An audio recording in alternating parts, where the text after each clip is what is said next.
The history of the police in Zimbabwe can be traced back to 1889, when the British South Africa Company was granted a charter for the occupation and administration of what would become Southern Rhodesia and Northern Rhodesia.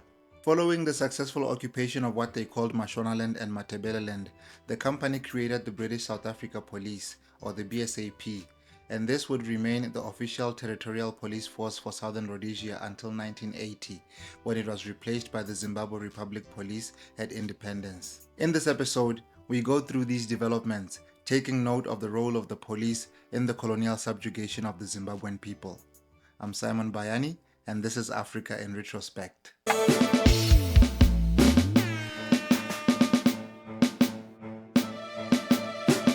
Hello once again and welcome to episode 2 of our series on colonial police and militaries. This is a series that's going to be taking you through different former British colonies, taking a look at their police and military forces, and really trying to flush out and reveal the nature of British colonial rule in Africa through these organizations. If you're interested in this stuff and African history in general, I encourage you to subscribe to this channel because that's what Africa in Retrospect is all about. Also, go ahead and like, share, comment, and do all of that good stuff that helps the channel grow. Alright, now that we've been through the formalities, let's go back to where it all began, before the BSAP became the official territorial police force for Southern Rhodesia. When Cecil John Rhodes established the British South Africa Company and acquired a charter from the British government, he and his prospectors had hoped to strike it big and find precious minerals in the territory that would become Southern Rhodesia and Northern Rhodesia. In 1890, the Pioneer Column, which was a group of armed white settlers as well as prospectors from the Cape, occupied an area which they called Mashonaland, on account of it being predominantly inhabited by the Shona ethnic group. Then, in 1892, the company disbanded its police force and in its place created the Mashonaland Mounted Police, which was a paramilitary organization of European mounted infantrymen responsible for the defense and policing of Mashonaland.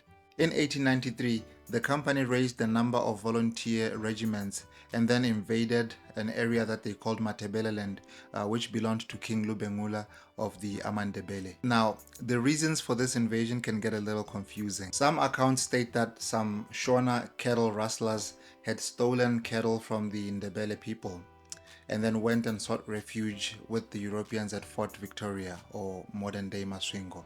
Thereafter, Ndebele raiding parties said to have gone after them and managed to kill up to 400 Shona people in front of horrified white settlers in Fort Victoria. This account holds that under the pretext of a legal mandate, Cecil John Rhodes and his right-hand man, Leander Starr Jameson, cited this Ndebele raid on the Shona people as the reason for the invasion of the Ndebele kingdom. Another explanation for the invasion of Matabeleland was that the continuous raids by the Ndebele people on the Shona were beginning to threaten the labor supply for the European mines and farms, and so the company attacked the Ndebele kingdom in an attempt to stop this threat to their labor supplies. But whatever the reasons may be, the conquest of the Ndebele kingdom marked the effective occupation of Matabeleland by British settlers. For the policing of Matabeleland, the company established yet another police force, which they called the Matabeleland Mounted Police. And just like its Mashonaland counterpart,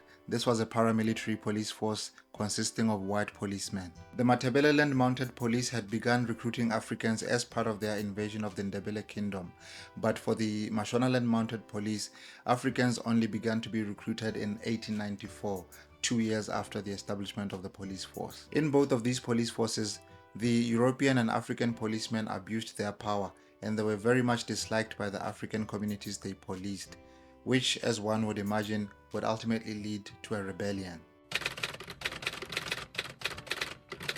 In 1896, the Ndebele and Shona people rose up in a rebellion against the British South Africa Company in what has been called the Second Matabele War, or the First Chimurenga. The Ndebele and Shona rebellions came at a time when the defenses of the white settlers were in disarray. Just a few months before that, Colonial Administrator Leander Starr Jameson had taken the majority of European police with him on a botched attack on the neighboring Transvaal. Jameson lost some men in the process, while he and the remaining raiding party were captured by the Boers. There has been a debate among historians as to the reason why the Ndebele and Shona people rebelled against company rule in 1896. On the one hand is the argument that the rebellion, which was organized and led by spirit mediums, was the first sign of African nationalism, or at least a national conscience among the Africans. The counter-argument, on the other hand, is that the fragmented Ndebele and Shona uprisings had nothing to do with nationalism, but rather local grievances emanating from the nature of colonial rule. Now, while I can't say for certain which of the two arguments is correct, I'm inclined to believe that the Ndebele and Shona rebellions were nothing more than a reaction to the realities of colonial rule. The sudden incorporation of Africans into the colonial economy, the taxation, and just the overall cruelty of the colonial system, which was enforced by the colonial police forces, by the way. I think all of that was the real reason why the Ndebele and Shona people decided to take up arms against the white settlers. Now, one interesting thing about this rebellion, or at least in Matabeleland, was that some of the Ndebele policemen actually defected and they fought on the side of the African people. Clearly, the British South Africa Company had not followed the Irish model, which held that colonial police forces should recruit men from outside the territories that they are meant to police. And learning from this mistake, in 1897, the company began recruiting its African policemen from other territories such as Nyasaland, Bechuanaland, Northern Rhodesia, and even as far as Zanzibar. In 1896, British Colonial Secretary Joseph Chamberlain had suggested to the High Commissioner of Southern Africa that all police forces within the company's territories, as well as those in Bechuanaland, should be amalgamated and be given the more comprehensive name of British South Africa Police. The amalgamation was concluded in July 1897 when the High Commissioner issued a notice stating that, and I quote, "All white police forces serving within the limits of the Bechuanaland Protectorate and the British South Africa Company's territories will in future be designated the British South Africa Police and will be comprised of 4 divisions as follows. Number 1, Bechuanaland Protectorate Division. Number 2, Matabeleland Division. Number 3, Mashonaland Division. And number 4, North Zambezi Division." In 1902, in the wake of the Anglo-Boer War, or the South African War, the British South Africa Police was reorganized. The number 1 Bechuanaland Division and the number 4 North Zambezi Division were dropped from the British South Africa Police and handed over to the authorities of their respective colonial administration. This left the British South Africa Police with just 2 divisions, namely the Matabeleland Division and the Mashonaland Division. Although it was claimed that the reorganization of the BSAP was for police efficiency, the real reason was that it had become too expensive to have a police force that had 4 different divisions. In 1903, the Matabeleland and Mashonaland divisions were also brought under one command. In that same year, the British South Africa Police began once again to recruit Africans from Matabeleland and Mashonaland, although they didn't stop recruiting Africans from other territories as well. And just like other colonial police forces, the British South Africa Police had a racial hierarchy in which the whites were in command while the Africans just followed orders as the rank and file. It's important to point out here that Southern Rhodesia was different from other colonies like, say, Nigeria or protectorates like Bechuanaland. Southern Rhodesia was a settler colony or a white minority regime, especially after 1923 when it was granted responsible government by Britain. What this meant was that the colonial society in Southern Rhodesia was highly segregated, with the Europeans considering themselves superior to the Africans. Not that this wasn't the case in other colonies, but it was perhaps more stark in settler colonies, and sometimes it was even legislated. This racial prejudice was as present in the British South Africa Police as it was in the rest of the colonial society.